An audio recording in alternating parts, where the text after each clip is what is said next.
ಪಾಲಕ್ ದಾಲ್ ಮಾಡಲು ಮೊದಲಿಗೆ ತೊಗರಿಬೇಳೆ ತೊಗೊತಾ ಇದ್ದೀನಿ. 1 ಕಪ್ಪಿಗೆ 3ರಿಂದ 4 ಗ್ಲಾಸ್ ನೀರು ಅಳತೆ ಹಾಕ್ಕೋಬೋದು. ಇದಕ್ಕೆ ಸೊಪ್ಪು ನಿಮ್ಗೆ ಎಷ್ಟು ಬೇಕಾದರೆ ಅಷ್ಟು ಹಾಕ್ಕೋಬೋದು. ನಾನು ಕಡ್ಡಿ ಸಮೇತ ಹಾಕ್ಕೊತಾ ಇದ್ದೀನಿ. ಹಸಿಮೆಣ್ಸಿನ್ಕಾಯಿ ಎಲ್ಲವುದನ್ನು ಹಾಕಿ ನೀರು ಹಾಕಿಬಿಟ್ಟು ಒಂದು 3ರಿಂದ 4 ವಿಸಿಲನ್ನು ಹೊಡ್ಸ್ಕೊತಾ ಇದ್ದೀನಿ. ಇದಕ್ಕೆ ಒಗ್ಗರಣೆಗೆ ಬಂದುಬಿಟ್ಟು ತುಪ್ಪ, ಬೆಣ್ಣೆ ಅಥವಾ ನೀವು ಎಣ್ಣೆ ಆದ್ರೂ ತೊಗೋಬೋದು. ನಾನು ತುಪ್ಪ ತೊಗೊಂಡಿದ್ದೀನಿ. ಸಾಸಿವೆ, ಜೀರಿಗೆ, ಸ್ವಲ್ಪ ಹಿಂಗನ್ನು ಯೂಸ್ ಮಾಡ್ಕೊತಾ ಇದ್ದೀನಿ, ಆಪ್ಷನ್ನು.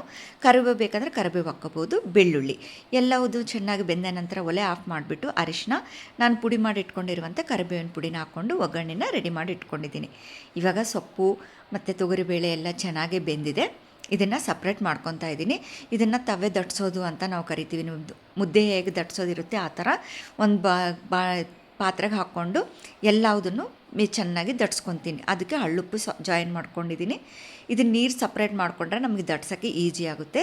ಸಣ್ಣಾಗಿ ಆಗಬೇಕಲ್ವ, ಹಾಗೆ ಫಸ್ಟು ಸೊಪ್ಪು, ಆಮೇಲೆ ಹಸಿಮೆಣ್ಸಿನ್ಕಾಯ್ದು, ಆಮೇಲೆ ತೊಗರಿಬೇಳೆ, ಈ ಥರ ಒಂದಾದಮೇಲೆ ಒಂದಾದ ನಂತರ ಈ ಥರ ಚೆನ್ನಾಗಿ ಸ್ಮ್ಯಾಶ್ ಮಾಡ್ಕೊತೀವಿ. ಇವಾಗ ಒಗ್ಗರಣೆನೆಲ್ಲ ಇದಕ್ಕೆ ಮಿಕ್ಸ್ ಮಾಡ್ಕೊತಾ ಇದ್ದೀನಿ. ಬೇಯಿಸಿರುವ ನೀರನ್ನು ಆ್ಯಡ್ ಮಾಡ್ಕೊಂಡಿದ್ದೆ. ಎಲ್ಲವುದನ್ನು ಇದಕ್ಕೆ ಆ್ಯಡ್ ಮಾಡ್ಕೊಂಡಿದ್ದೀನಿ. ಒಂದೇ ಬೌಲಲ್ಲಿ ಎಲ್ಲವುದನ್ನು ಸೇರಿಸ್ಕೊಂಡಿದ್ದೀನಿ. ಸ್ವಲ್ಪ ಹುಣಸೆಹಣ್ಣಿನ ರಸ.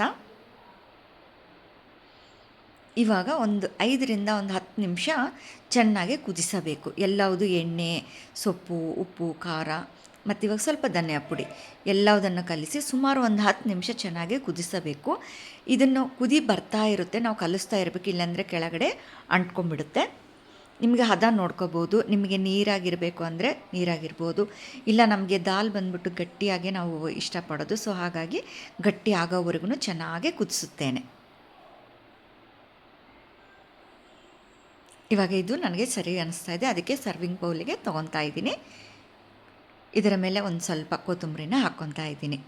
ಇದು ಸ್ವಲ್ಪ ಆರಿದ ನಂತರ ಸ್ವಲ್ಪ ಗಟ್ಟಿಯಾಗುತ್ತೆ.